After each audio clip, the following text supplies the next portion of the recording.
যখন যে ডালটা পাই ওইটাই শিফট করে থাকি প্যাকেটে। দেখতে পাচ্ছেন বিভিন্ন কালারের প্যাকেটে গুজে রেখে দিয়েছি।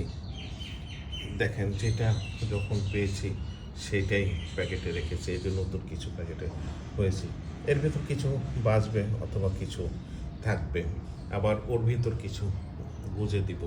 এভাবে যেটা বেঁচে যাবে, যেটা মাটির সাথে অ্যাডজাস্টমেন্ট হয়ে যাবে, সেটাই রেখে দিব।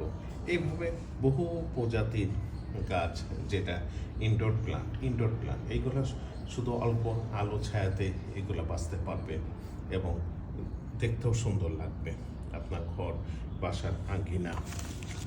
এটা দেখতে পাচ্ছেন মানি প্লান্ট। আমি বিভিন্ন কালারের মানি প্লান্ট কেটে কেটে একসাথে একটা প্যাকেটে স্থানান্তর করেছি। যদি চারটা, এখানে 5টা গাছ আছে, 5টা কালারের মানি প্লান্ট আছে।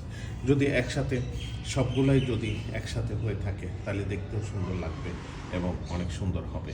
তাই চেষ্টা করে যাচ্ছি সবুজায়নে আগ্রহী করে তোলার লক্ষ্যে আমার এই কার্যক্রম।